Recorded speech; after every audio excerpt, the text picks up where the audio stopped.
Voilà, mesdames, messieurs, mes chers collègues, si vous voulez bien, on va débuter nos travaux avec un ordre du jour qui appelle le point numéro 1, le compte rendu des décisions prises en date de délégation de compétences. Il y a des questions. Bonsoir, monsieur le maire. Juste une remarque au niveau des associations sur le point 1.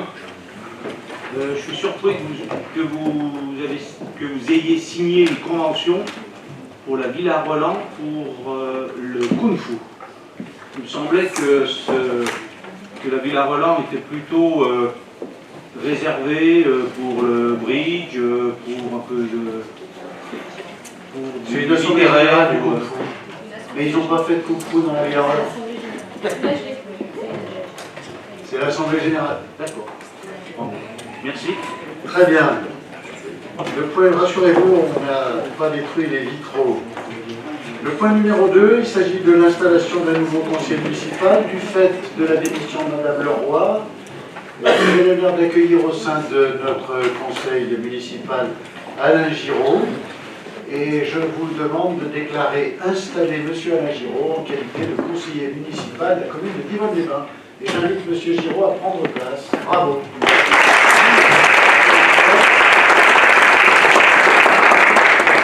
Ça réchauffe. Monsieur Giraud, on est heureux de vous accueillir au sein du conseil municipal. On connaît votre attachement à la commune depuis de nombreuses années et on souhaite en tout cas que vous ayez beaucoup de plaisir à exercer votre mandat parmi nous. Monsieur Giraud. Monsieur le maire, je vous remercie beaucoup de votre accueil chaleureux et je remercie aussi l'ensemble des conseillers pour manifester un accueil chaleureux ce soir, et aussi les techniciens. Donc, très bien. D'avoir été accueilli comme ça, merci. Eh bien voilà, on vous souhaite beaucoup de succès. Et on passe sans désemparer au point numéro 3 qui appelle la désignation d'un conseiller aux commissions scolaires, Madame Gaulle. Scolaire, culture sociale, association, sport, etc. Oui, tout à fait. Donc c'était 3 commissions dans lesquelles siégeait Madame Leroy. Normalement, il faudrait que l'on procède à la désignation à vote à bulletin secret. Est-ce que vous êtes d'accord pour qu'on fasse un vote à main levée? Est-ce qu'il y a des objections? Donc, il s'agit donc, je crois qu'il y a eu des candidatures par écrit de la part de la liste d'Yvonne Autrement. Est-ce que vous voulez les annoncer? Anne-Valérie, tu veux? Donc, en commission scolaire et proposé Alain Giraud. En commission culture sociale, moi-même. Et association sport, Jean-Stéphane. D'accord. Donc, il n'y a pas d'autres candidatures. Bien, voilà. Donc, dans les commissions, donc la commission scolaire jeunesse, eh bien, nous accueillerons Alain Giraud, à la culture et aux affaires sociales, Anne-Valérie Sédille et Jean-Di Stefano, donc à la commission sport et association. Très bien, il n'y a pas d'autres candidats donc, à votre sein, donc des postes à pourvoir identiques au nombre de postes pourvus, au nombre de candidats. On déclare installer les intéressés. Réorganisation des commissions municipales et remplacement de commissaire, Madame Beau. Voilà, effectivement, donc Anne-Valérie Sédille et Jean-Louis Laurent souhaitent changer de commission. Donc si vous êtes d'accord, on va procéder de la même manière, un vote à main levée. Donc quelle personne souhaitez-vous désigner pour siéger dans ces 2 commissions? L'économie terroriste, c'est Alain Giraud, je vous cède ma place. Très bien. Et je lui cède aussi ma place en aménagement du territoire. 3 commissions alors pour Alain Giraud. Très bien. Voilà. Parfait. Eh bien, on déclare M. Alain Giraud installé dans ces commissions. Ce qui nous permet de passer au point numéro 5. Il s'agit de désigner un nouveau représentant au Centre communal d'action sociale. C'est Mme Stéphane qui rapporte. Oui, Madame Stéphane, il faut appuyer sur le bouton. Oui, monsieur le maire. Je disais au regard du départ de Madame Leroy, qui était membre du Conseil communal d'action sociale, donc il nous faut élire un nouveau représentant, et c'est Mme Sédille qui s'est proposée de prendre cette place. Très bien. Il n'y a pas d'autre candidat que Merci. Mme Sédille. Eh bien, Mme Sédille est installée au CCRS. On vous félicite. Merci beaucoup. Parfait. Le point numéro 6 appelle la subvention de la commune pour la mise en place d'un événement d'ampleur avec la société touristique et thermale. Madame Hoffmann. Oui, donc il s'agit ce soir d'approuver la signature d'une convention d'un montant de 15 000 € pour l'organisation d'un dîner avec un chef étoilé autour de la truffe. Donc nous sommes en fait dans le cadre d'une convention qui est relative en fait, à l'exploitation avec le casino de Divonne-les-Bains. Parfait, très bien. Est-ce qu'il y a des questions sur cette subvention? Non. C'est classique dans l'opération Gourmandise. Jean Di Stefano. Oui, on va s'arrêter quelques instants là-dessus, si vous le permettez. Je vois dans les délibérations que vous dites « après diverses réflexions menées ». Est-ce qu'il y avait d'autres choix que ce repas? Oui. On pourrait savoir lesquels? Oui, en fait, auparavant, on va dire dans la précédente mandature, et quand je n'étais pas adjointe, Nathalie Franck et Monsieur Benamou, en fait, travaillaient aussi sur l'organisation de spectacles. Et donc, depuis 2 ans, on a décidé, il a été décidé, notamment c'est l'initiative de Nathalie Franck, que cette subvention n'est plus destinée à des spectacles, mais intègre le festival Culture et Gourmandise. Culture, pardon, et gastronomie dans le cadre de Gourmandise. Est-ce que c'est un tout petit peu plus clair? Et Madame Hoffmann, depuis quelques mois, j'exerce des fonctions de lieutenant de région et je suis invité à tous les salons de la gastronomie de la région de la Vendée. Ils sont très nombreux, Madame Baud aussi. Et je me permets de dire que dans ce domaine-là, il se fait des choses très exceptionnelles sur l'ensemble de la région et que je pense qu'on devrait se livrer à une réflexion très puissante sur une manifestation très originale et qui correspond à notre région. Donc, il faut qu'on ait cette réflexion au sein de la commission et qu'on recueille les observations des uns et des autres. J'ai eu par exemple le retour de ce qui se passe à Valence, où on fait une manifestation autour de la Caillette et autour des petites... je suis assez d'accord avec vous. Comment ça s'appelle les ravioles. Et ils font quelque chose de... Ils font venir des chefs qui cuisinent dans l'art. Et c'est assez vrai, parce qu'il y a Pic, il y a Trois Gros, il y a... Voilà. Je pense, le repas c'est très autour de la truffe, c'est très très bien. Mais je pense qu'on peut inventer quelque chose d'assez particulier à Divonne. Voilà, il faut se creuser un peu. Jean Di Stefano, vous êtes un fin gastronome, mais vous êtes d'accord? Oui, vous me coupez même pas pratiquement l'air sous le pied. Je vous remercie. Je vous remercie. J'ai fait un peu pour ça, parce que vous avez eu un... Non, parce que mais c'est normal, ça mérite réflexion. Je suis assez d'accord. Je suis allé voir un peu sur Internet, parce que je ne connaissais pas ce chef. Mais quand vous parlez de Pic, Trois Gros, etc., ça fait quand même tilt. Le pape de la truffe chez Bruno... Si, alors je vous confirme. Attendez, j'ai vu sur Internet, il n'y a pas tellement d'éloges plus que ça. Et surtout, je trouve qu'à l'heure actuelle, où on demande des efforts particuliers aux associations, qu'un budget, une subvention de 30 000 € pour un événement d'ampleur, il me semble, monsieur le maire, et vous avez raison, qu'on pourrait faire mieux. Je ne suis pas convaincu que ce repas soit le meilleur vecteur de communication pour notre commune. Très bien, Madame Hoffmann, pour répondre. Non, juste sur le montant, de toute façon, c'est contractuel. C'est un document qui a été établi dans le cadre de la STTH avec le casino. C'est pas moi ni Nathalie Franck qui avons décidé ce montant, c'est contractuel. En fait, pour vous donner une idée, il y a 3 ans, ce montant a été donné pour le spectacle, c'était un spectacle avec Harry Habitant, je crois. Voilà. Donc on a décidé qu'il n'y avait pas ce spectacle-là, mais là c'était dans le cadre de Gourmandise. C'est pour le dîner, mais c'est aussi toutes les animations qu'il y a le samedi, aussi dans le cadre de Gourmandise.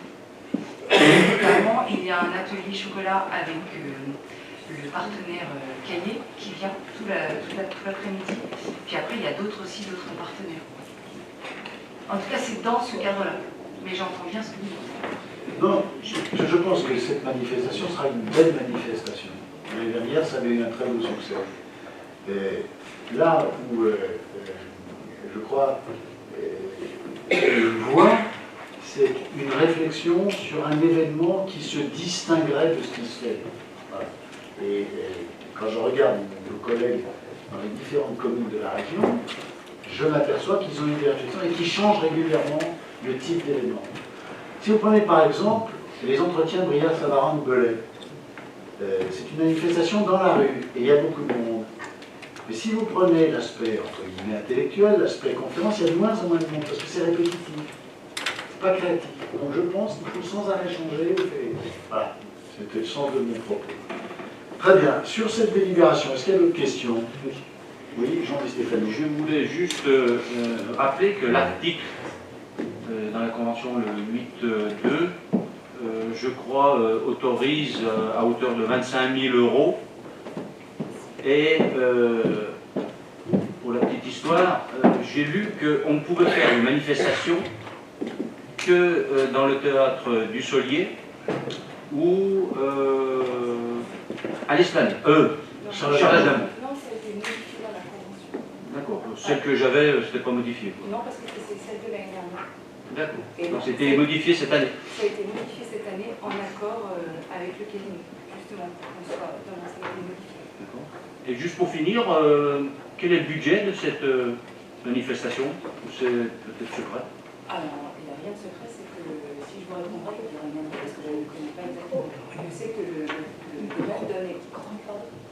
Alors, le domaine donne également 15 000 €. C'est-à-dire que le domaine est exactement le même montant que... Pardon. Mais pour ça, c'est deux subventions, mais après, ça c'est des recettes, après, Après, il y a le prix des domaine repas, etc. Il y a le prix des repas, mais le domaine prend aussi en charge une grosse partie des De la logistique. c'est le domaine qui prend en charge toute la logistique. Le personnel, notamment certains partenaires pour le cocktail avant le dîner, c'est le domaine qui prend en charge toutes les prestations. Très bien. Vous avez eu vos réponses, pas de problème. Très bien. Je vous propose donc de passer au vote. Y a-t-il des abstentions? Des oppositions? Tout le monde aime la truffe. Chemin de la Roue. Une cession à l'euro symbolique qui est consentie par M. et Mme Plucheux, l'instance Catelin. Oui, il s'agit d'une cession de 20 mètres carrés qui est prise parce que M. et Mme Plucheux ont déposé un permis de construire. Et c'est une cession qui nous permettra d'améliorer la circulation du chemin de la route. Très bien. Des questions? Cession à 1 euro. Pas de questions, pas d'opposition ni d'abstention. Je vous remercie. Ce qui nous permet de passer sans désemparer au point numéro 8 pour une garantie financière accordée à la SEMCODA. Par Jean-Christophe Place.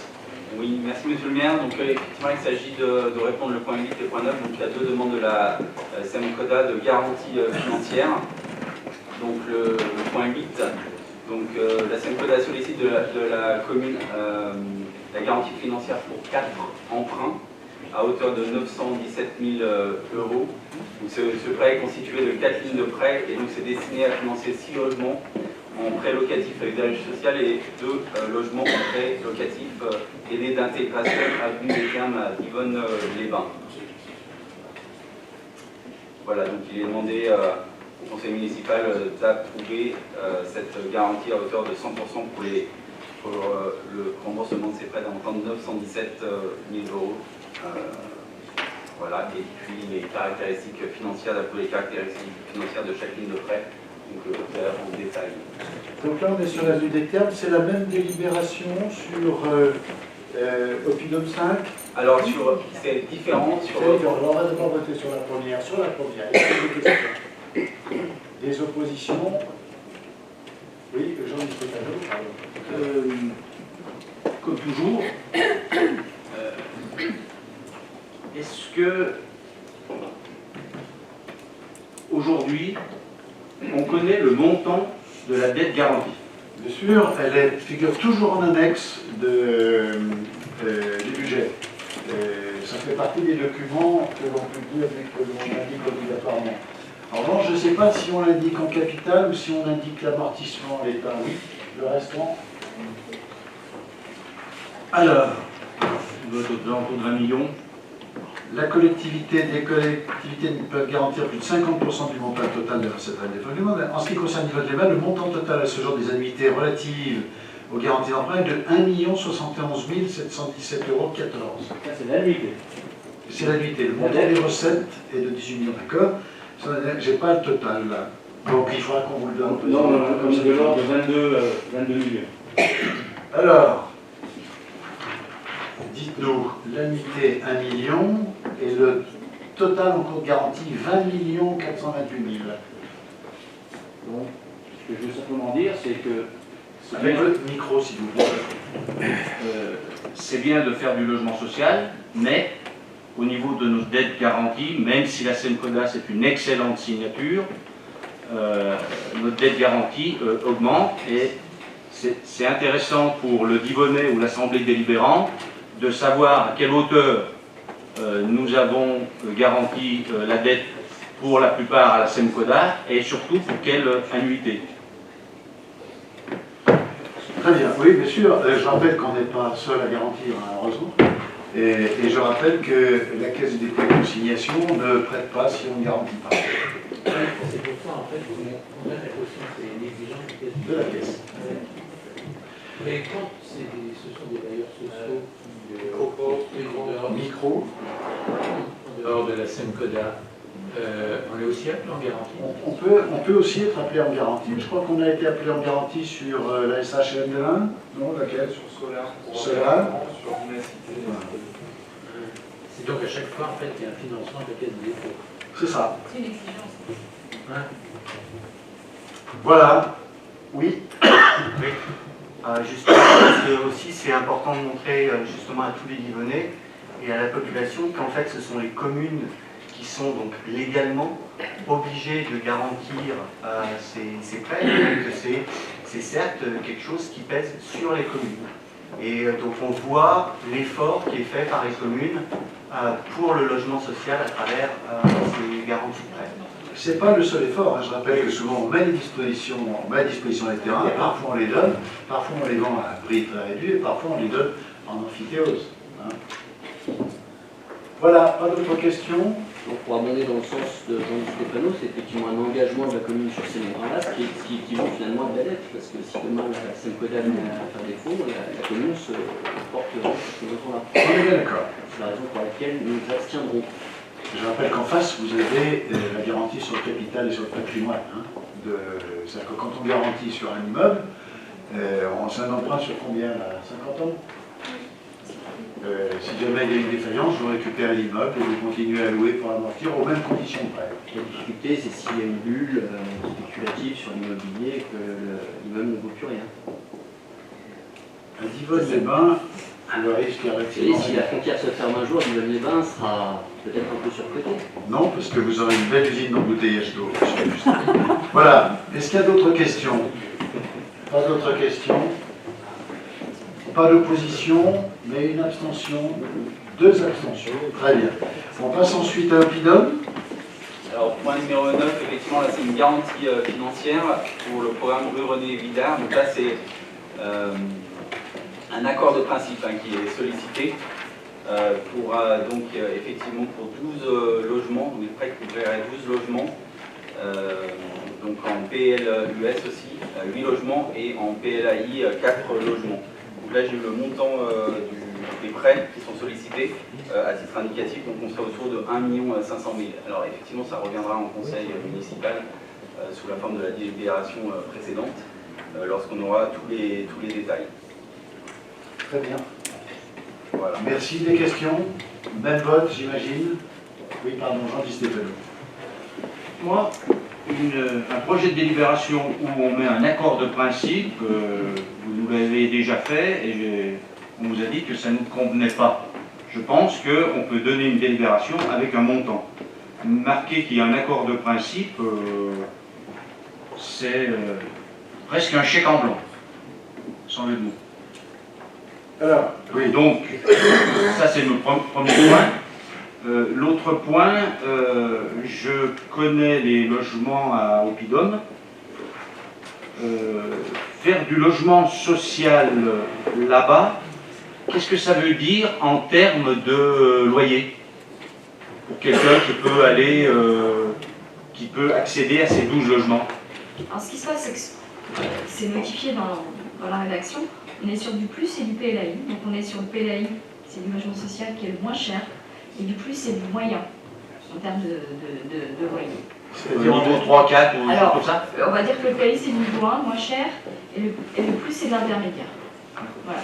Est-ce qu'on peut avoir une fourchette au mètre carré de location? Ça dépend de plein de critères. Mais on va dire que le PLAI, on sera entre 5 et 7 euros du mètre carré, et que le plus, on sera entre 7 et 9. Mais c'est très variable en fonction de l'acquisition du terrain, du foncier, etc. Alors que si vous êtes dans du PLS, ce qui est le logement social le plus cher, on est entre 10,50 et 12,50 du mètre carré. Voilà, en euros.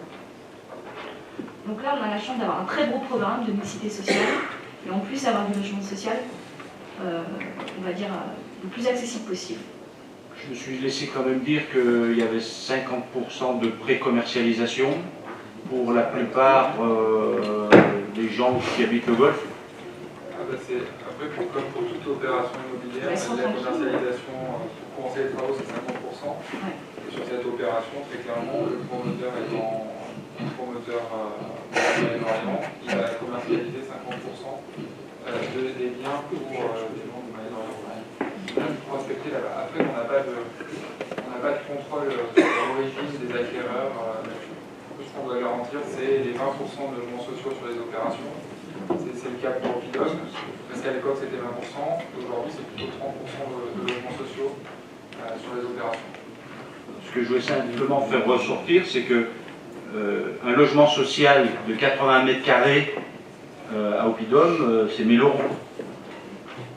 Mais aujourd'hui, on n'est même pas sur des logements de 80 mètres carrés, on sera sur des logements plus petits. Alors, ce qui se passe, je ne sais pas quel va être de façon générale, je veux dire qu'un T3, c'est normalement 70 mètres carrés, qu'un T4, c'est 90 mètres carrés, c'est la moyenne.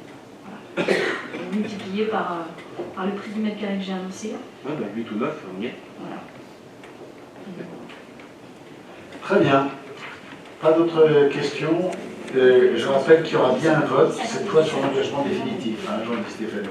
Je rappelle, il y aura bien un vote sur l'engagement de caution définitif. Là, c'est un engagement de principe pour qu'ils puissent monter le dossier, et puis ensuite, il y aura un vote, une fois que le contrat aura été établi, et on reviendra devant le Conseil.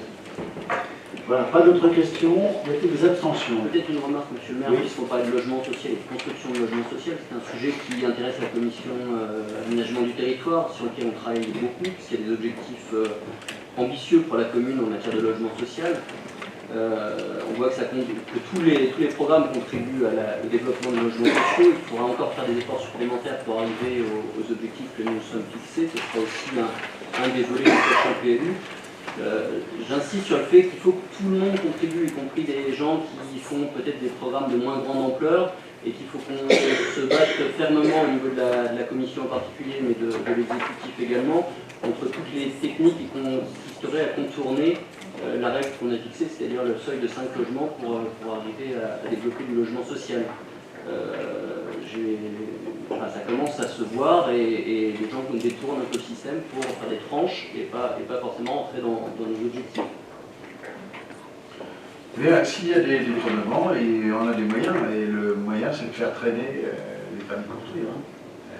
Ça peut être un peu. C'est ce qu'on fait à niveau monsieur. J'ai cru comprendre. Il y a des cas, si je peux me permettre, il y a un cas qu'on est en train de faire avec Sandrine Stéphane, il y a un logement social, le permis a été délivré avec un logement social. Aujourd'hui, quand on s'est rendu sur place, quand Sandrine a fait la visite des logements sociaux, ce qu'elle fait régulièrement en cours de chantier, elle a constaté que le logement n'était pas un logement social, et aujourd'hui on est en contentieux, on est en mesure très forte avec le promoteur pour conserver ce logement social. Je le reçois encore la semaine prochaine avec M. Acco pour effectivement que ce l'immeuble est terminé? Oui. Mais on n'a pas donné le certificat de conformité. Il est réceptionné? Non, on n'a pas donné le certificat de conformité. Et là, la personne va se trouver dans une configuration où probablement un bailleur social va racheter à un prix effectivement bien inférieur au prix du marché le logement. Donc là, pour lui, là, il va très vite déchanter. Et je pense que c'est un exemple pour ceux qui, justement, auraient l'idée de passer par ce genre de procédure. Très bien, merci. Est-ce qu'il y a d'autres questions? Pas d'autres questions? Des abstentions? Sur la garantie? Pas d'opposition? Je vous remercie. On passe enfin à la convention qui encadre la pratique de la randonnée. Tout à fait, monsieur le maire, mais comme chacun sait, l'entretien des chemins et des itinéraires de randonnée est une compétence de la communauté de communes. Ça veut dire qu'en cas d'accident, c'est elle qui assume les responsabilités. Et à sa demande, elle a souhaité que soient encadrés de manière plus précise et plus stricte les droits et les responsabilités de chacun en ce qui concerne la pratique de la randonnée. C'est donc cette convention qui nous est proposée par la communauté de communes. Concrètement, il s'agira pour elle, dans le cadre de l'information et de la signalisation, d'émettre des panneaux concernant la pratique, ce qui est autorisé, etc., de façon à pouvoir assumer ses responsabilités pleinement. Il s'agit d'une convention de 2 ans qui se reconduit par tacite reconduction chaque année. Très bien. Des questions? Oui. Ouais, on ne peut que se féliciter de cette démarche et on est très content que la CCPG s'occupe de ces sentiers, mais je pose une question, est-ce qu'on est vraiment satisfait du balisage des sentiers aujourd'hui? Est-ce que ce balisage sur le plan commercial, sur le plan touristique, dans le cadre de la qualité, de l'excellence à Divonne, est-ce que cela correspond à notre démarche de qualité? Et puis au niveau de la sécurité, est-ce que le balisage est suffisant pour qu'il y ait une vraie sécurité sur les sentiers? Et que peut-on faire, malgré les nombreuses demandes que l'on fait depuis de nombreuses années, quand la qualité n'est pas là, quand la signalétique n'est pas en ordre, quand la sécurité n'est pas assurée, que faut-il faire pour faire avancer les dossiers à la communauté de communes et Alors, de la situation? La réponse, elle est double. D'abord, il va y avoir, comme vous le savez, le transfert de la compétence tourisme à la communauté de communes et le transfert des offices du tourisme. J'imagine que les offices de tourisme de la montagne, plus les offices du tourisme de Gex, plus dans le cadre de la mutualisation, ce qu'apportera Divonne, on aura une voix qui peut peser un peu plus au sein de la communauté de communes. Et la deuxième chose, c'est que la communauté de communes a des responsabilités, elle ne les a pas toutes. Et à l'initiative de John Burley, nous avons demandé au service de travailler sur un projet de sentier à Divonne qui ne rentrerait pas dans le champ de compétences de la communauté de communes, qui serait un peu un sentier référent sur ce qu'on peut faire en matière de randonnée pédestre. L'idée étant que l'on puisse venir à Divonne, garer sa voiture dans le centre-ville, ou ici devant la mairie, et ensuite partir à pied pour aller visiter la source, puis ensuite aller au Mont-Mussy, dans un chemin très sécurisé. Donc on est en train de regarder à qui on pourrait confier une mission d'étude, au moins une mission d'étude. A priori, l'ONF est intéressé, à des prix un peu élevés, mais l'idéal serait que Divonne sorte de la communauté de communes sur des sentiers hyper sécurisés sur lesquels on pourrait faire ce que nous souhaitons, c'est-à-dire une sécurité absolue, aux endroits les plus pentus des marches, des bancs, une signalétique spécifique pour marquer une identité divonnaise très très forte. Donc on va réfléchir, est-ce qu'il y a lieu de faire une étude ou pas? On est au service technique de regarder les questions, ils vont faire des propositions. Et j'imagine que dès le budget 2017, on pourra inscrire une première ligne. Il y a les deux choses. Je vous remercie, vous m'avez répondu, mais par contre, est-ce qu'on ne pourrait pas demander à l'Office du tourisme, dans le cadre de la préparation du cahier des charges pour l'étude, de faire une enquête et de faire l'état des lieux en quelque sorte? Ouais. Ce que je vois, c'est avoir une fourchette de prix. Qu'est-ce que ça coûte aujourd'hui de faire un chemin très sécur qui part du centre de Divonne, qu'on pourrait mettre dans nos documents promotionnels comme un chemin de référence? Voilà, vous voulez savoir. Pour l'instant, on questionne pour ça. On viendra dans le conseil. Voilà. Est-ce qu'il y a d'autres questions sur ce sujet? Oui, Stéphano. Concernant donc ce sentier référent à Divonne, est-ce que ça serait comme le parcours Vita? Est-ce que le parcours Vita aujourd'hui, c'est la commune qui s'en occupe? Aujourd'hui, c'est la commune qui s'en occupe. Je peux vous dire, monsieur le maire, qu'il n'y a pas d'excellence sur l'entretien de ce parcours Vita, il n'y a pas d'excellence sur le Mont-Mussy, il y a à peu près de l'excellence vers les bidonnes maintenant depuis quelques temps, mais je pense qu'il y a beaucoup à faire. Et je ne suis pas convaincu qu'en ayant un référent à la CCPG, dont on nous a donné le nom en commission travaux, que ça puisse bien améliorer la qualité de nos sentiers, et en particulier peut-être sur Divonne, où on est un petit peu à la fin du département. Très clairement, c'est moi qui avais recruté il y a une quinzaine d'années Bruno Ladet, et la mission qui lui avait été donnée, c'était de faire des sentiers. C'est vrai qu'il a fait des sentiers, il a tracé, on a 1500 km de sentiers, je crois maintenant, mais il n'y a pas eu un travail très qualitatif, à la fois sur le panotage et le balisage, et sur la qualité des sentiers eux-mêmes. Donc là, la compétence de la communauté de communes n'est pas générale sur les sentiers. Les communes gardent une responsabilité, donc c'est la raison pour laquelle je pense qu'il faut réfléchir à ça. C'est la suggestion que j'ai faite. Avoir un sentier un peu typique. Il y a en plus à Divonne des associations ou des groupes qui sont constitués, qui font de la randonnée. Ils sont venus me voir, on en a parlé, et je pense que ça pourrait être une très bonne chose. Puis la deuxième chose qui me paraît évidente, c'est le mauvais entretien. Ça n'a pas Très clairement, la question se pose, est-ce qu'on laisse le parcours vital du Mussy ou est-ce qu'on le rapatrie plus proche de la ville, au bord du lac? Ça sera une réflexion qui pourra être posée. Voilà, pas d'autres observations sur cette délibération. Y a-t-il des oppositions, des abstentions? Tel n'est pas le cas, je vous remercie. Et enfin, Serge Payet, la mise à jour des plans des réseaux d'eau pluviale. Voilà, tout à fait. Et nous avions signé donc, en septembre 2015 une convention concernant la mise en place d'un groupement de commandes pour cette mise à jour des plans des réseaux d'eau pluviale. Et donc aujourd'hui, la communauté de communes qui a été confiée la responsabilité de cette procédure a lancé le marché.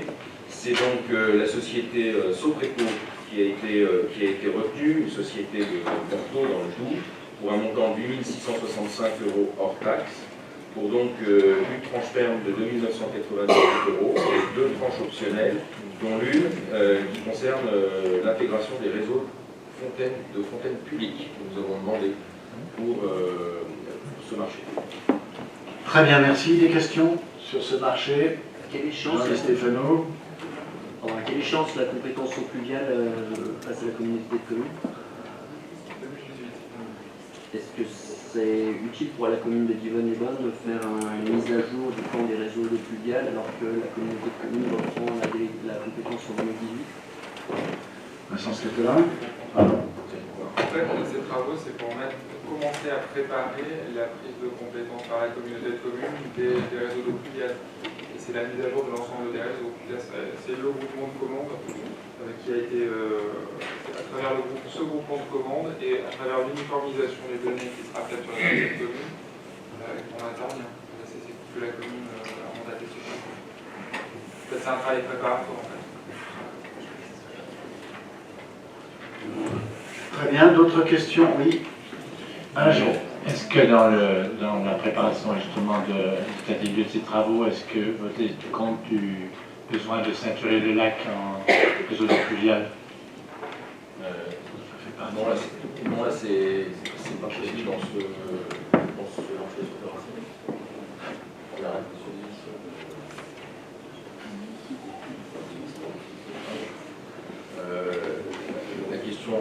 La question en tout cas pour le lac, c'est une mission d'étude sur les temps. Très bien, pas d'autres observations?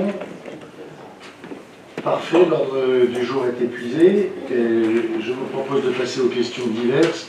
Je voudrais d'abord indiquer à M. Augustin que j'ai demandé à l'issue du dernier conseil municipal sur la vente d'un terrain de Montmussy de regarder la question et on a trouvé une solution qui me paraît bonne pour lever les inquiétudes qui étaient celles de voir un jour une construction étendue, c'est que nous allons faire figurer une servitude non édificandi sur le terrain. Voilà, donc on va travailler sur l'acte et faire en sorte de se protéger un peu plus que nous ne le sommes par le règlement de l'année. C'est une proposition que j'avais fait également à Saint-Scattelin en commission, sur ce qu'on trouve une sécurisation malgré le vote.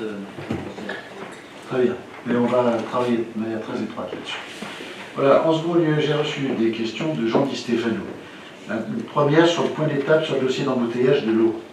Sur le point numéro 4, dans un délai de 6 mois, il nous appartenait d'obtenir le résultat des recherches relevant qu'aucun obstacle au dépôt de la marque classe 32 ne pouvait être élevé contre ce dépôt. Et là, on a obtenu cet engagement.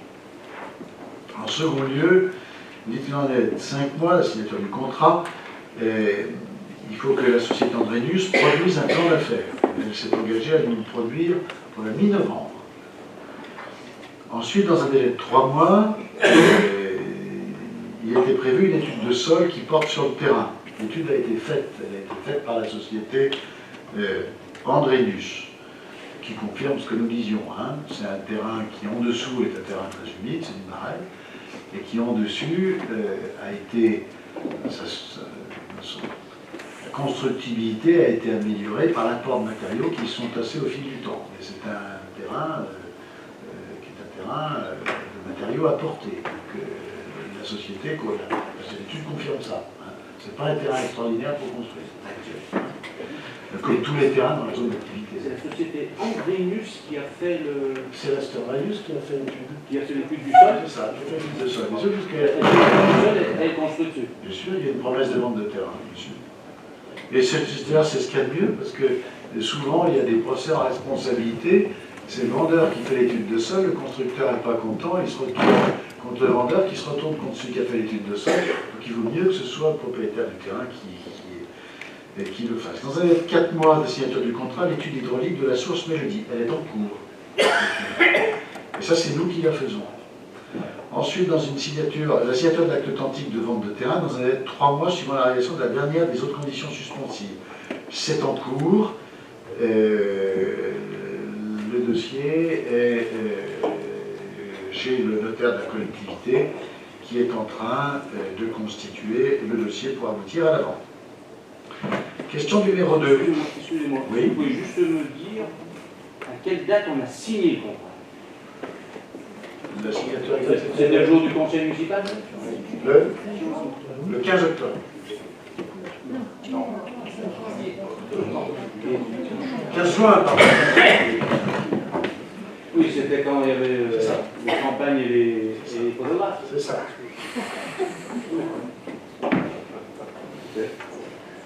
Mais il y en a on est limite, là, plus que limite. Hein. Quand vous me dites celui qui a 3 mois, le point 6, excusez-moi, le point 6, 3 mois, c'est 15 septembre, l'étude. Ah si, elle a été faite. Elle a été faite. Voilà. On n'a pas les résultats. Est-ce que vous avez les résultats? Bien sûr, c'est ce que je vous indiquais tout à l'heure. Et le point 7, délai de 4 mois, donc ça fait 15 octobre. Elle est en cours.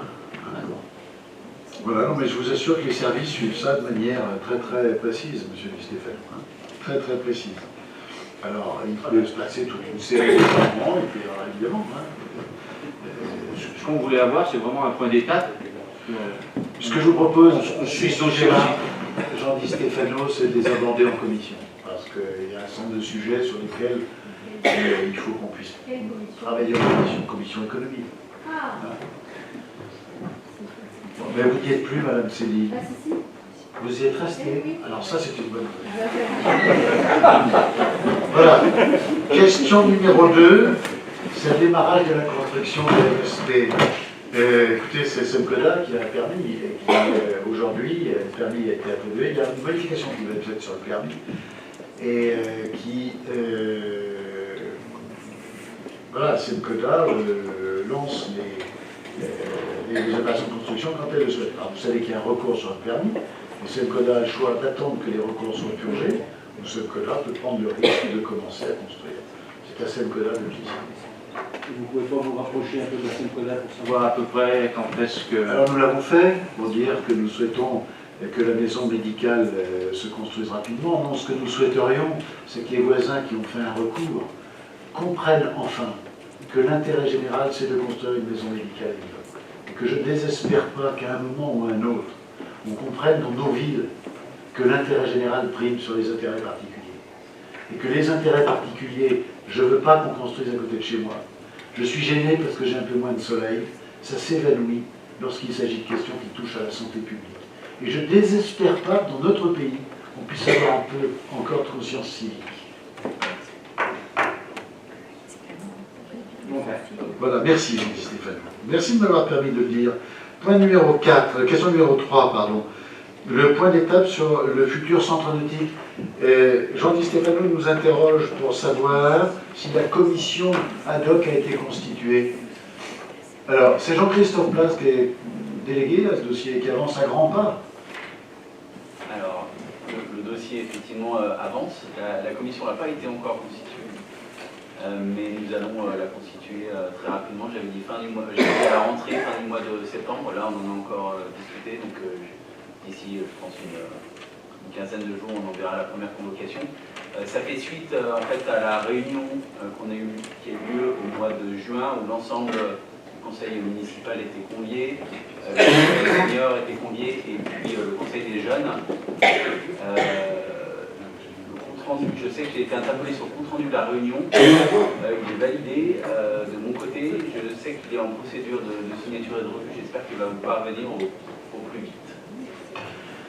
Très bien. En fait, moi j'avais cru comprendre, vous avez dit après les vacances de Toussaint, c'était la rentrée de Toussaint que vous aviez dit. Non, c'était la rentrée. Moi j'avais compris en toute bonne foi la rentrée de Toussaint. J'avais bien compris. Vous aussi, vous avez compris comme ça? Non, pas comme ça. Très bien. Et puis après, pourquoi pas de compte rendu de la dernière réunion où étaient conviés les représentants des jeunes seniors? Alors, je viens juste de répondre. Mais très clairement, je dis Jean-Guy Stéphano, est-ce qu'il faut faire des comptes rendus de tout? Dans un pays, on fait des comptes rendus, on fait des papiers, ils s'additionnent à des papiers. Mais là, il est fait. C'est la première fois que je vous en demande. Là, il est fait depuis un mois, donc il va être envoyé. Chacun fait le sien, écrit sur un papier ce qu'il retient. Mais... Moi, je me permets d'intervenir parce que comme j'étais pas à cette réunion-là, mais par contre que je fais partie du groupe ADOC, à ma grande joie, du coup le compte rendu, si en plus il est déjà fait, me sera certainement utile. Mais il est rédigé depuis un certain temps, là il est en procédure, donc il va mettre clairement Madame Sédi, est-ce qu'il faut faire des comptes rendus sur tout ça? S'il est fait, j'en ai profité, maintenant qu'il est fait, je vais pas... Mais est-ce qu'il faut continuer à en faire? C'est ça la question que je pose, moi. Des comptes rendus, ça aide pour ceux qui ne viennent pas de monter dans le train. Mais vous demandez à quelqu'un qui était présent qui vous fait un compte rendu oral. Vous y étiez, Jean-Guy Stéphano? Oui, je ne suis pas resté longtemps, parce que le contenu ne me convenait pas du tout. Non, je suis très sérieux. Ah non, moi aussi. On est dans une société où on empile des papiers, on fait des comptes rendus. Alors après, la séance suivante, on commente le compte rendu, on dit mais j'ai dit ça, ça m'a pas dit ça, ça sert à rien du tout. Ça n'a aucune valeur juridique. Ça sert à brasser du papier et de lait. Vous êtes d'accord avec moi, monsieur Augustin? Le compte rendu, ça sert à rien. Comment? Je ne suis pas d'accord là-dessus, on ne sera pas d'accord non plus, parce que je regarde aussi un peu votre actualité au niveau régional et je vois que les engagements sont pris par d'autres présidents de région, notre président de région, sur le respect des règlements par exemple. Et j'aimerais bien qu'à Divonne, on respecte aussi le règlement du conseil municipal. Et je pense par exemple, et j'en ai parlé avec Eric, à la commission marché, qui est un groupe de travail intéressant et qui travaille hors tout règlement et qui ne permet pas par exemple aux listes d'opposition ni d'être évoqué en temps en heure, ni de participer de façon constructive à ce dossier-là. Donc j'ai changé. Je peux répondre? Attendez, on va d'abord laisser M. Augustin nous dire ce qui se passe. J'ai changé, j'ai mis le souhait que le marché soit traité sous forme de commission peut-être temporaire, puisque j'ai compris que ça n'avait pas vocation à durer, mais sous une forme un peu structurée, qui puisse être convoqué ou invité de façon normale, comme c'est le cas et comme c'est défini par un règlement qu'on a discuté entre nous au début de cette mandature pour le fonctionnement du conseil municipal.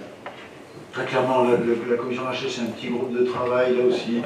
Il faut faire léger. Pas trop de papier, pas trop de léger. Quand je lis le nombre de mails qui passent dans ma boîte aux lettres sur la commission marché, je trouve pas ça léger justement et j'arrive pas à suivre. C'est pour ça que je demanderais à ce que ce soit peut-être un petit peu plus structuré et qu'on arrive à suivre les travaux de cette commission et y participer. Bon, Éric Guémaret, pour parler de structure, il faudrait d'abord répondre aux mails que j'ai pu envoyer. À aucun moment j'ai reçu une réponse de ta part. À aucun mail. Raison pour laquelle ce groupe de travail, c'est pas une commission, c'est un groupe de travail. Je fais participer à ce groupe les gens intéressés, concernés, et à chaque réunion, je fais intervenir les services concernés. Voilà, pour essayer d'avancer sur ce dossier qui est assez délicat.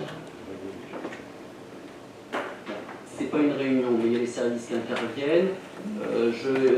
Pour avis. Donc je suis hors de la boucle, mais c'est quand même un fonctionnement démocratique un peu particulier. Alors à aucun moment tu n'as été en dehors de la boucle, puisque je fais tous les mails sont envoyés à tous les élus. À tous les élus. Eric, c'est pas une accusation du fonctionnement du groupe de travail, c'est simplement de dire qu'il y a un cadre qui est défini pour les travaux du conseil municipal. Ce cadre, il est défini et on s'est mis d'accord dessus. Qu'on définisse après des choses, qu'on reçoit 50... Il y a énormément de mails qui circulent sur la commission marché. Tu sais aussi que je participe à de nombreuses commissions, je ne peux pas suivre les mails. Eh ben, dans ce cas-là, je t'enlève de la liste. Bravo pour la démocratie, merci, bonne réponse. Très bien, parfait. Voilà, on va en rester là, très clairement. Bertrand Augustin, c'est un groupe de travail, on en a créé beaucoup. Autour de moi, par exemple, je vous dis, au premier étage, de temps en temps, j'organise 2 ou 3 réunions sur des thématiques et des sujets particuliers. Et ça, c'est le travail normal d'un exécutif ou des conseillers qui souhaitent s'intéresser à un dossier. Et puis après, il y a le côté plus formel, ça c'est la mise en œuvre du règlement. Mais j'en reviens au sujet. Je trouve que ce formalisme, que ces obligations de compte rendu de papier, ça prend un temps, c'est une lourdeur énorme. Moi, je suis très très content de ce système d'enregistrement. Je constate d'ailleurs, mais pareil, qui ne fonctionne pas tout à fait. On m'a dit qu'il y avait un article dans la Gazette, un article de l'opposition disant que ce n'était pas extraordinaire, ce système. Comment? C'est Bertrand Augustin. Je le trouve fantastique et j'invite Eddy Bonnet à regarder les moments les plus intéressants. C'est quand même, il y a des moments qui valent le coup. Bien sûr. Je trouve qu'on communique pas assez, il faudrait qu'on arrive à faire un best-of des moments du conseil municipal. Alors, je vais vous recommander une chose, monsieur Augustin. Moi, je n'ai pas d'expérience politique, mais j'ai quand même vécu dans quelques assemblées. Méfiez-vous de ce que vous venez de dire. Parce que parfois, 30 ans après, vous regrettez qu'il y ait ce machin qui est enregistré. Et 30 ans après, ça fait plus de mal que dans l'année qui suit. Il faut être très prudent avec ce truc-là. Moi, je pense que de temps en temps, il faut détruire les bandes, si vous voulez. Alors, c'est vous qui avez installé la caméra, ne me le reprochez pas. Et juste pour rebondir sur ce point-là, je crois que c'est Isabelle Leroy, d'ailleurs, qui avait souhaité une indexation de la vidéo pour qu'on puisse retrouver les différents points de l'ordre du jour. Parce que ça permettrait aux Divonnais de pouvoir s'y retrouver un peu dans cette vidéo qui dure des fois 3 heures, des fois on parle beaucoup, monsieur le maire, pas surtout vous. Donc c'est une indexation, on pourrait plus facilement se retrouver, mais c'est un point technique. Bertrand Augustin, je suis prêt à prendre des bandes, vous parlez plus que moi. Je vous le signale, vous parlez plus que moi, mais je veux bien me livrer à une comptabilité précise. Je ne me plains pas de mon temps de parole, monsieur le maire. Très bien. C'est déjà ça. Vous voyez, ça fonctionne, la démocratie. Des fois, vous me censurez un peu, mais c'est pas trop... Ne dites pas ça, Bertrand Augustin. Vous savez, là aussi, en politique, parfois, il faut savoir parler, laisser parler ses contradicteurs. C'est souvent plus utile à celui qui laisse parler qu'à celui qui parle. Et voilà. Je vais rajouter quelque chose. Oui. On a dit qu'on allait essayer de faire mal. Alors, c'est Eric Gavard. Le dernier mail que j'ai envoyé, j'étais convié pour venir à la prochaine commission. Donc l'invitation est toujours ouverte. Très bien. Bon, mais ça, ce sont des sujets sur lesquels il faut trouver les moyens d'échanger, de travailler de manière consensuelle. Le marché, tout le monde y est attaché. Il faut trouver des moyens sains. Que les choses soient claires simplement sur ce point-là, je trouve que le travail qui a été fait par Eric est remarquable.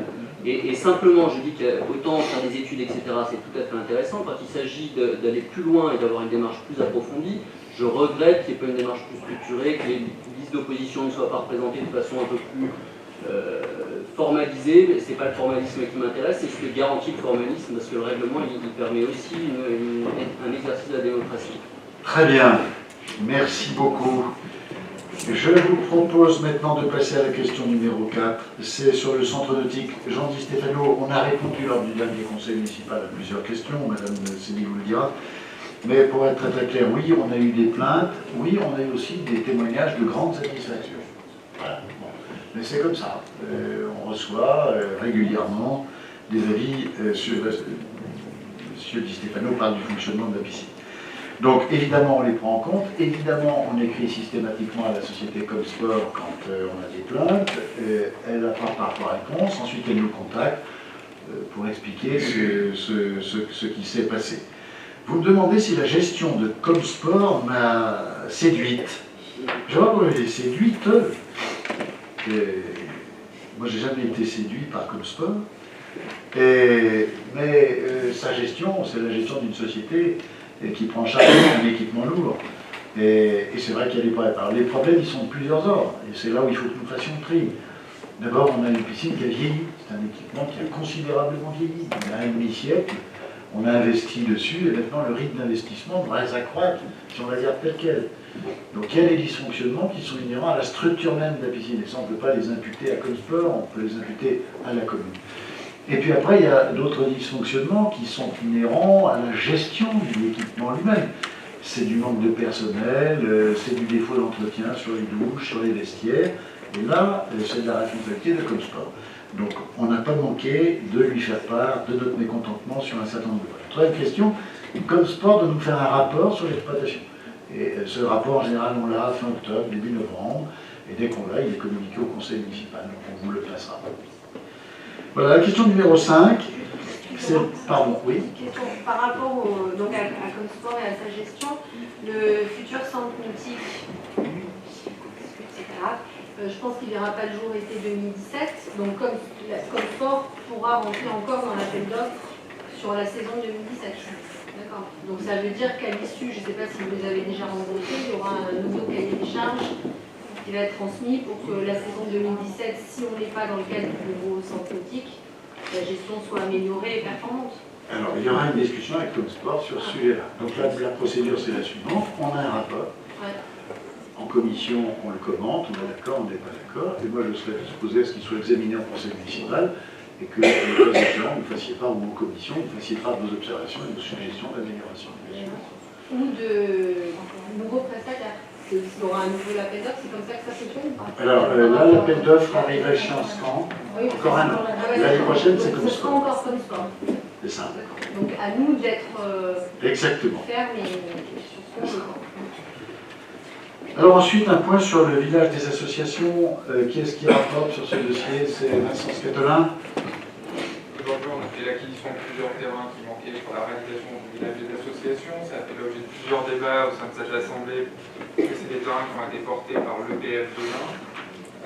Aujourd'hui, on a Bernard Lemaire, qui est notre urbaniste, qui s'occupe du PLU, qui travaille sur l'orientation d'aménagement sur le village des associations, pour répartir le village des associations. Je vous rappelle qu'ils ont toujours voulu que ce soit des bâtiments qui se séminent dans un espace boisé qui est situé derrière le collège et derrière le gymnase. Donc il présentera son travail lors des prochaines commissions aménagement, ou d'une prochaine commission d'aménagement en courant du mois d'octobre ou de novembre. Et il y aura une présentation qui sera faite aussi à la commission vie associative par la même période. L'idée, c'est de pouvoir stabiliser une image de ce qui pourra être réalisé d'ici la fin de l'année, pour que nous puissions ensuite commencer à trouver des entreprises ou à lancer un concours d'architectes afin que les premiers bâtiments de ce village des associations puissent être réalisés en 2018, en 2019. Très bien. Enfin, sur l'Office du tourisme, vous posez la question de l'évolution du dossier. Alors, c'est une affaire très compliquée. Je rappelle que la loi NOTRe prévoit le transfert de la compétence tourisme aux intercommunalités, sauf pour les stations classées, pour les stations qui exploitent des marques. Auquel cas, les offices de tourisme de ces stations demeurent, mais ils deviennent intercommunaux sur la part promotion et commercialisation. Voilà. Et la communauté de communes avait réuni un conseil des maires. À l'occasion de ce conseil des maires, il avait été décidé que la communauté de communes laisserait et donnerait son accord pour que la commune de Divonne-les-Bains puisse conserver son office du tourisme. Suite à ce conseil des maires, la communauté de communes a changé d'avis. La communauté de communes a souhaité qu'il n'y ait qu'un seul office du tourisme dans le pays de Gênes. Elle a donc réuni un nouveau conseil des maires, c'est pas un conseil des maires, au cours duquel il y a eu une discussion très très vive sur le sujet. Et on est passé au vote. Et à 11 voix contre 10, ou à 12 voix contre 11, nous avons obtenu gain de cause. La communauté de communes a donc proposé, en conseil communautaire, dans la révision des statuts, que la commune de Divonne-les-Bains conserve son office du tourisme. Ce que j'ai indiqué à l'occasion de cette réunion, c'est que la loi montagne n'est pas votée, donc on est dans une situation un peu compliquée. Et ce que j'ai indiqué, c'est que la commune de Divonne-les-Bains ne faisait pas un oukase de l'application de la loi montagne qui permet à la commune de Divonne-les-Bains de conserver son office. C'est-à-dire, pour être clair, que s'il y a un accord entre l'office du tourisme de Divonne-les-Bains et la communauté de communes, pour que l'office du tourisme de Divonne-les-Bains rentre dans l'intercommunalité, tout en restant situé géographiquement à Divonne-les-Bains, je n'y voyais pas d'inconvénient. Je rappelle que la commune n'est pas majoritaire à l'office du tourisme. On n'a pas la majorité dans cette association. Donc, l'étape maintenant, la seconde étape, ce sont des contacts entre l'office du tourisme de Divonne-les-Bains, dont la pérennité est acquise, puisque le conseil communautaire a voté des statuts, et les structures intercommunales qui vont gérer le tourisme au niveau intercommunal. Et puis quand cette réunion aura eu lieu, eh bien, l'office du tourisme me dira quel est son souhait. Voilà. Juridiquement, c'est la bonne méthode. Ce que j'indiquais très clairement, c'est que je ne voulais pas, parce que moi je suis attaché à l'intercommunalité, je ne voulais pas arriver au conseil communautaire et dire écoutez, la loi NOTRe arrive, remballez votre dossier, maintenant on garde notre office. Je pense qu'il faut que la commune de Divonne garde ses contacts avec l'intercommunalité, parce que c'est important. On est tous dans le PIGEX, on travaille tous de manière collective. Puis après, je vais voir ce qui se passe, et on fera un choix. D'ici le 31 décembre. Je vais attendre que la loi montagne soit votée. Qu'est-ce que ça va donner? J'ai tout à l'heure avec le sénateur Bouvard, à Chamonix, c'est lui qui suit cela. Très clairement, le texte est encore très ambigu. Encore très très ambigu. Il va être amendé. Et le gouvernement maintient sa position qui est de dire ok, vous gardez, il va renforcer la possibilité de garder des offices du tourisme, c'est-à-dire qu'il n'y aura plus l'autorisation du conseil communautaire, mais ça sera encore un office intercommunal. En tout cas, c'est la thèse de M. Dussopt qui est rapporteur sur le sujet. Voilà. C'est juridiquement extrêmement compliqué. Et monsieur le maire, au niveau des subventions dans un premier temps, donc je ne sais pas si, certainement déjà vous y avez réfléchi, donc concrètement par rapport à l'office de tourisme, les budgets alloués à la promotion et à la commercialisation, si la subvention restait la même, ces budgets seraient alloués puisque l'office va accueillir les touristes et animer la ville. Donc maintenant on a aujourd'hui un office avec quand même assez structuré, avec un nombre de salariés, et donc la mission principale est l'animation, donc les festivals, gourmandises et autres. Donc la mission va être principalement l'animation. Alors, et c'est le sujet, quand il va y avoir une discussion avec la communauté de communes, il faut d'abord savoir ce que prend la communauté de communes. L'office du tourisme de Divonne, c'est quoi? C'est de l'accueil, avec de l'information, c'est de l'animation, c'est de la promotion, c'est de la commercialisation. Ce sont ces quatre. La communauté de communes, elle va faire. Qu'est-ce qu'elle veut prendre? La loi est claire, la loi, elle ne transfère que la promotion. Si on prend la promotion, le budget de Divonne, c'est entre 60 et 80 000 euros de dépenses promotionnelles. Et si on prend la commercialisation, c'est 20 000 euros. Le texte ne parle que de promotion. Et quand on entend le vice-président en charge du tourisme, il dit non, mais surtout ce qu'on veut, nous, c'est la commercialisation, qui n'est pas prévue dans le transfert.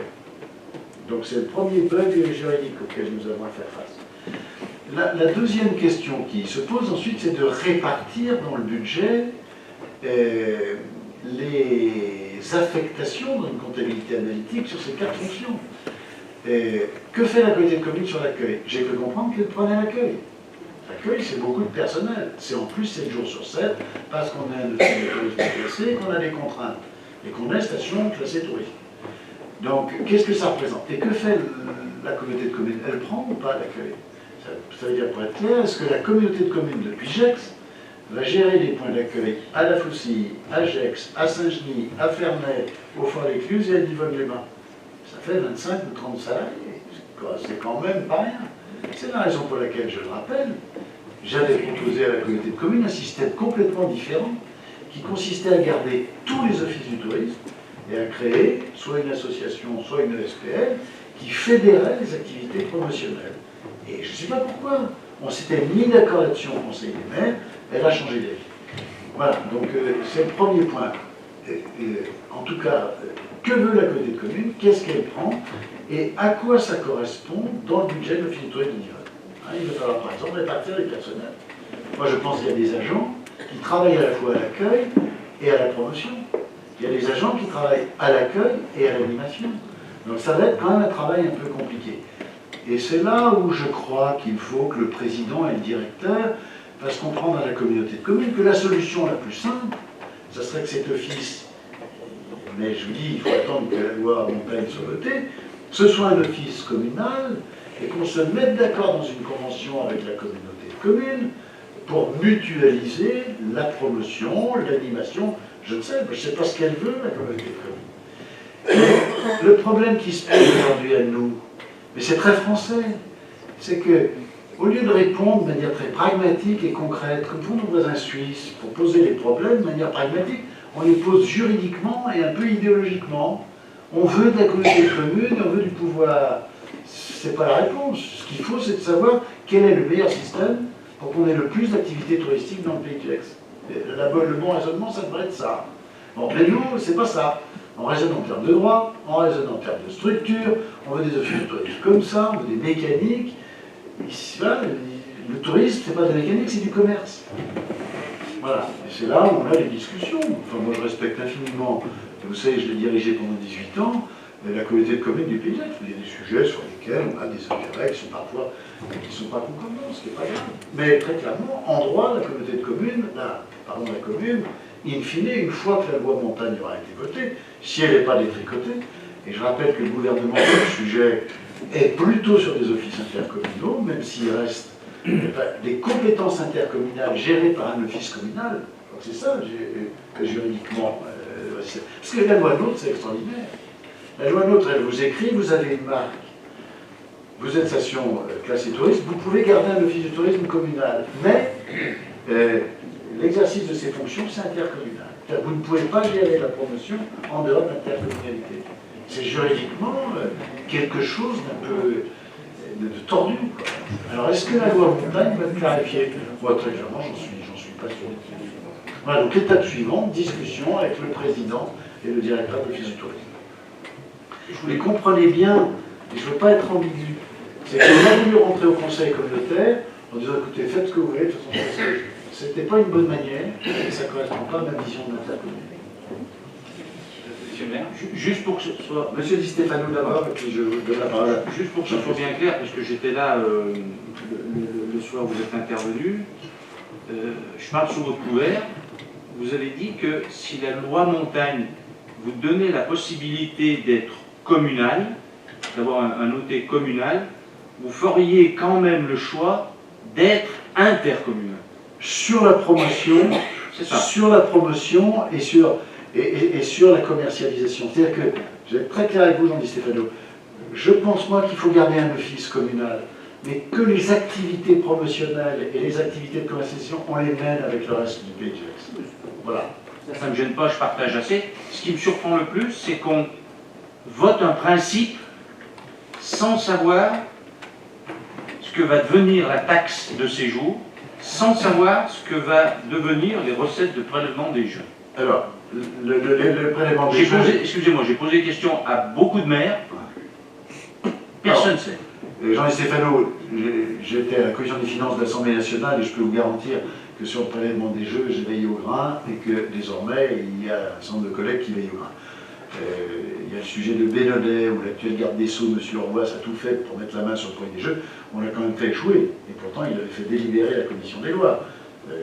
La commission des lois qui délibère sur le produit des jeux dans le cadre d'une loi de finances, c'était un peu incongru. Enfin, il l'a quand même fait. Et on avait fait sauter son amendement. Donc le sujet, il est extrêmement protégé par l'association des stations classées. Donc cette question-là, elle ne rentre pas en ligne de compte. Peut-être qu'un jour, on décidera que les jeux rentrent dans l'intercommunalité pour financer, etc. Mais si ça se faisait, ça veut dire aussi transfert de charges. Et transfert, je le dis à Divonne, si on a 20 jardiniers, des serres, etc., c'est une charge que l'on finance avec le prix des jeux. L'hippodrome, quand il y a de l'investissement, c'est un peu le prix des jeux qui paye la réfection des pistes, la réfection des lices, la réfection des tribunes. Enfin, moi, depuis que je suis maire, on a fait ici au Conseil d'État 3 rénovations de pistes à plus d'1 million d'euros. Voilà ce que ça veut dire. Donc tout ça, c'est évidemment financé par la police. Ne parlons pas du prix des jeux. Parlons de la taxe de séjour.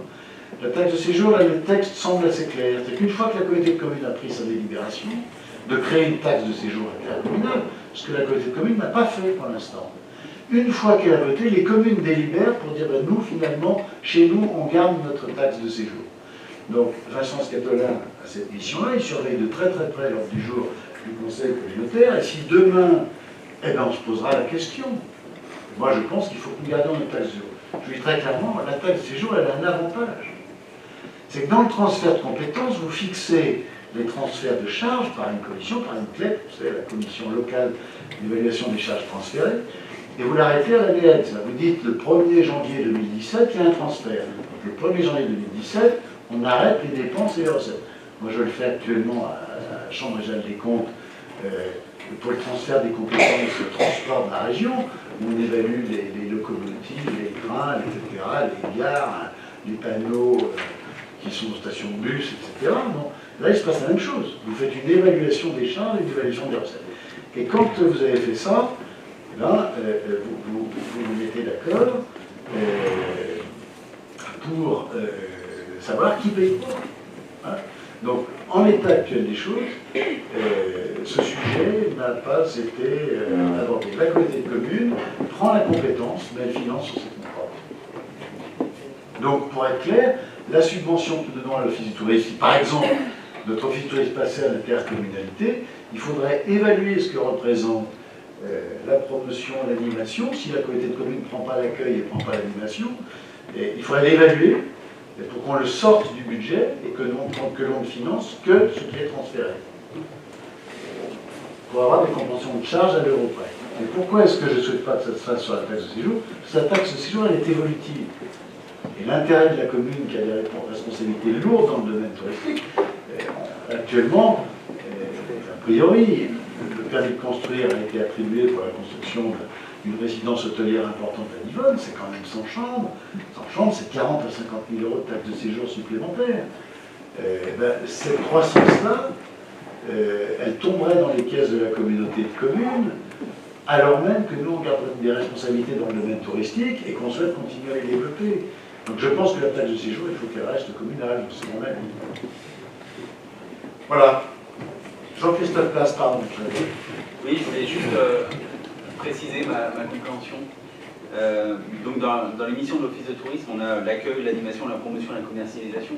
Donc il y a eu 2 conseils des maires. Et ce que vous disiez, c'est qu'au dernier conseil des maires, finalement, la balle est dans notre camp. C'est-à-dire que quoi qu'il arrive, on peut finalement garder l'accueil, l'animation, la promotion, la commercialisation, si on le souhaite. C'est ça. Maintenant, après, on peut avoir une volonté, suite à la discussion qu'on peut avoir avec la communauté de communes, de déléguer certaines compétences. Ça serait la promotion et la commercialisation. C'est ça. Okay. Et donc finalement, la décision reste à la commune de Nivonne. Alors, on prendra seule sa décision. Christophe Place, c'est là toute la difficulté de l'exercice. Jusqu'au vote de la loi montagne, la décision, elle est à la communauté de communes, elle n'est pas à nous. C'est que la communauté de communes aurait pu dire on n'accepte pas que nous gardions l'office du tourisme. Et à ce moment-là, tout passe à la communauté de, à la communauté de communes. Et c'est ce que change la loi montagne. Dans un certain nombre de secteurs, il y a eu des transferts qui ont été autorisés. Écoutez, moi, Michel Bouvard me disait hier soir, à l'occasion d'une réunion de travail, que dans des secteurs de la Maurienne, vous avez des intercommunalités qui se retrouvent avec 4 ou 5 offices du tourisme qui engendrent le transfert de plus de 600 personnes. Et ce sont des communes, notées de communes qui n'ont que 15 salariés. C'est-à-dire que quand le texte a été voté, on a tout simplement oublié que vous aviez en France des stations énormes, Tignes, Val d'Isère, La Plagne, Courchevel, mais que les intercommunalités dans lesquelles se trouvent ces stations, c'est des intercommunalités de montagne, rurales, qui n'ont pratiquement aucune compétence. Et d'un seul coup, vous leur transférez, le jour où vous prenez l'office du tourisme de Courchevel, je crois que c'est 300, je crois que c'est la lui seul, c'est 350 ou 380 salariés qui dépendent d'une communauté de communes qui en a une douzaine. Voilà. Donc, très clairement, quand Mme Lebranchu, moi j'étais encore parlementaire, il y a eu une discussion, mais elle ne comprenait pas les particularités et les spécificités de ces offices du tourisme. Et il y avait d'ailleurs une opposition très très vive entre elle et M. Fabius, en charge des affaires étrangères et du développement touristique de la France. Et ils ne parlaient pas le même langage. Et c'est du fait de ces divergences qu'il est sorti un texte qui est vraiment très très curieux. Là-dessus, il y a un bug législatif que la loi Montagne est censée réparer. Il n'en reste pas moins qu'au dernier conseil, ce que vous disiez, c'est qu'à 12 voix contre 11, la communauté de communes s'est prononcée pour que Divonne puisse garder son office de tourisme dans l'ensemble de ses compétences. Ça, c'était au conseil des maires, puis après, il y a eu le conseil communautaire où là, il y a eu 9 voix contre et tout le reste pour.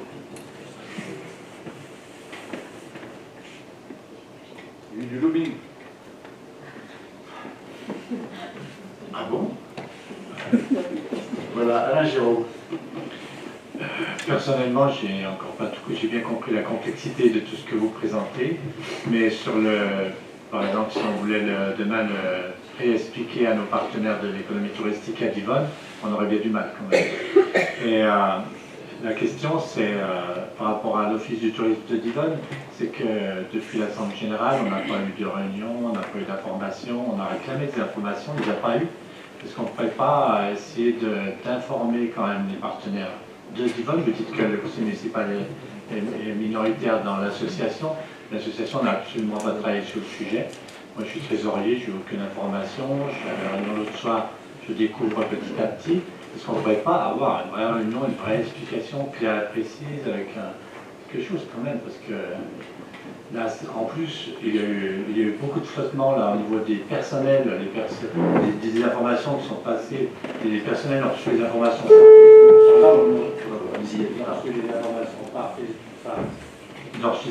par Facebook, par les journaux, par toutes sortes de moyens détournés. Il y a un malaise partout, il y a besoin d'informations, il y a besoin de compréhension. Christophe a posé des questions précises, des réponses, mais c'est encore pas clair et puis on a besoin d'être rassuré, on a besoin de savoir où on va. Les budgets prévisionnels doivent être établis maintenant pour l'année prochaine, comment on fait, etc. Comment on s'organise, même si on reste plus tourisme municipal.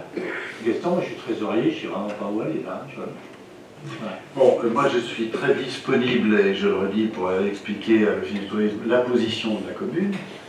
Et je redis, pour nous l'exercice est difficile.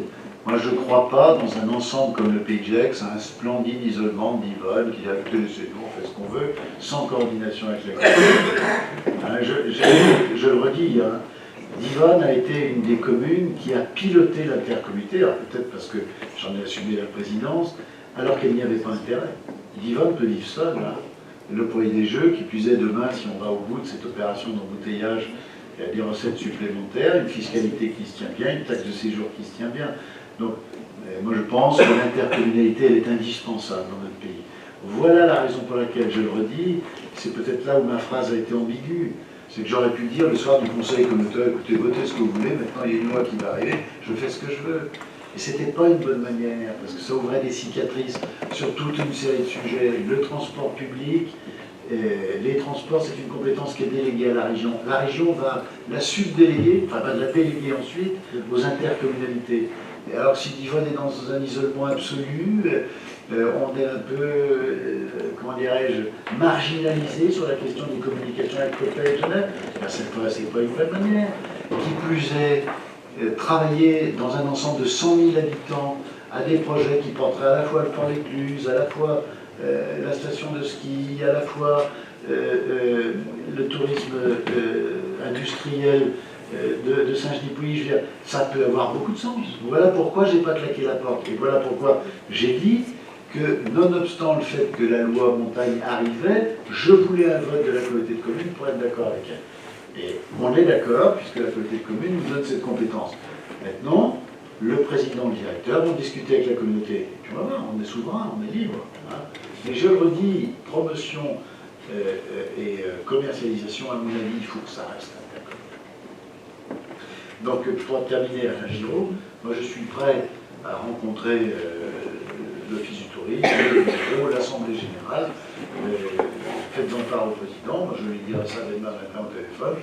Je suis prêt à participer à une Assemblée générale extraordinaire pour tout ça, ça ne pose aucun problème. Sauf un problème d'agenda.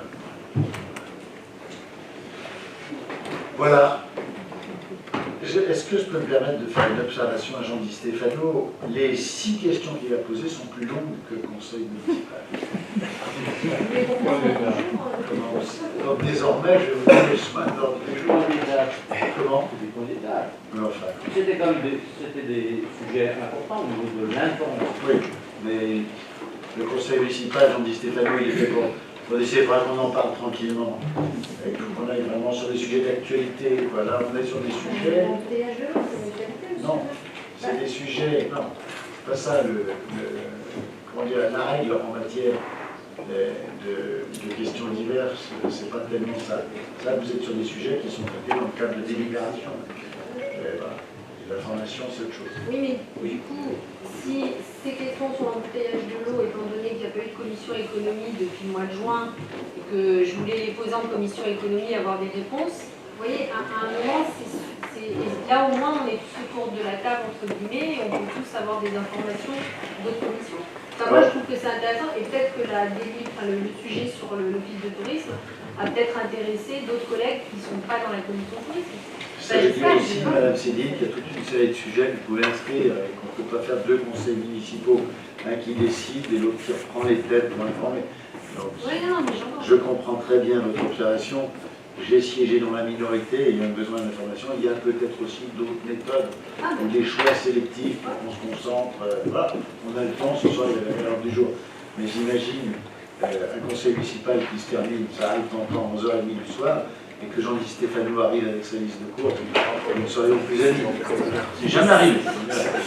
C'est jamais arrivé. Très bien. Voilà, mais c'était intéressant et je suis à disposition pour répondre. Est-ce qu'il y a des questions?